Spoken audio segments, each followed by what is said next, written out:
It's been a while since I last covered a level in SRB2, so here's a new one. Phosphor Haze Parkway by SceneSawn07 and _Astral. I've played and tested both versions of the level, and I think they're functionally identical, but all the footage will be from the Christmassy winter version of the stage, as 'tis the season. Consider this my Christmas and New Year gift to you all. Now, Phosphor Haze Parkway is a little different to the few levels I've covered in so far on this channel, as it is a single stage, unlike all of the level packs I've reviewed before, and is also far less linear than any of the levels contained in any of those packs. I've explored pretty much all of the islands and secret areas I've found. There aren't any areas shown in the download page gifts I haven't found yet, so I think I found all of them, and unless the ending the stage is somehow triggered by collecting every single ring and monitor in the stage, the level has no ending. Using my power to deduction, I can therefore make the logical assumption that this is designed as a hangout stage, a relatively common layout for SRB2 mods, where a level is designed as a sandbox to mess around with your friends, rather than as a test of your platforming abilities. This means I'm finding it quite difficult to give any feedback on the level design, as I can't really play the stage as is intended, seeing as I don't know how to open up a multiplayer lobby to test this with other people around. Ultimately, I'm just going to have to say what I liked and disliked about the stage after just roaming around by myself, and hope anyone who is interested in playing this map with friends can see whether what I say would be good or bad for the multiplayer experience. Keep in mind I've played through the map solely using vanilla Metal Sonic, as it's the only 100% completed save I have on version 2.2.10 of SRB2. I don't think it's really impacted my enjoyment of the mod in any particular way, but I figured I should at least mention that fact. Firstly, I really like just how many secret areas and fun side objectives there are throughout the stage. The first thing a hangout level should do is provide a couple of interesting backdrops to player interaction, which the stage certainly does throughout its 3 main islands, but it also needs some activities for players to do. 2 of the islands do this by hiding secret areas behind waterfalls, in trees and through caves, leading to a whole plethora of extra activities in secret areas.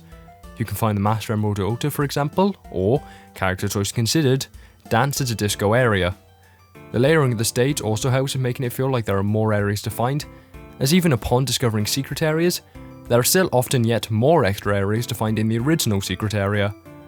There are some awkward transitions between areas, as travelling between them is usually done by simply touching a teleport trigger, so it doesn't really feel well connected, but this is a minor complaint. While I do like the quantity and variety of activities you can find around Phosphor Haze Parkway, a big flaw with pretty much all of them is that they're all really short. The best activity is a secret cave where you need to navigate your way through a labyrinth of increasingly darker enemy-filled rooms, with the only indicator where you need to go being a short icicle/grey stalagmite, depending on the version you're playing. It's not particularly difficult once you figure out the main clue, but realising which direction you need to go in as the room gets darker and enemies start spawning in droves brings some tension to the whole thing.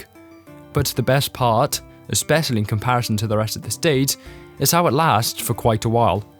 Nothing else here, whether it be platforming or exploration, lasts as long as this, so while it is fun to run around and do everything once or twice, and I'd assume it's even better with friends, there isn't much point in returning to the map in the future. It's very one and done. Graphically, the map looks pretty damn good, filled with interesting and unique areas that are easily separated from one another. It also has 2 different versions, as previously mentioned, with both a standard and a winter theme. While I am playing the winter version for seasonal relevance, I prefer the standard version, as I think it projects a really beautiful sense of lusciousness and verdancy. I think something the map does really well in both versions is variation in the light level, using light boxes in cave sections to give the illusion of streaming rays of light, or subtly altering level palettes. It's honestly quite masterful, at least to me, and I think SRB2 version 2.3 could honestly learn a thing or two from it to improve the art style of the game in the future. Again, I think the standard version of the level does all of this better, so you're not really getting as good a look at it with this winter version on screen, but trust me, it looks downright gorgeous in some places. Phosphor Haze Parkway has an extensive track list used throughout the stage, with some 16 tracks playing at various points. They're not transitioned between in the most glamorous way, with tracks just awkwardly changing whenever you're in a new area without much grace, and certain areas have a problem where certain spots will randomly change the music for a split second before changing back, especially noticeable in the disco area when you go just a little too high. The two versions have different music, and again I think the standard version is superior here, although that's mostly subjective in that I don't particularly like the generic Christmas genre that's used in the winter version of the stage. A more objective positive of the standard version of the zone is that some areas contain buttons that allow you to change the area music. Not a massive deal, but a really nice quality of life addition that can only improve player experience. In conclusion, even if I can't really play Phosphor Haze Parkway as it's meant to be played, I've still enjoyed my half an hour or so running around the sandbox.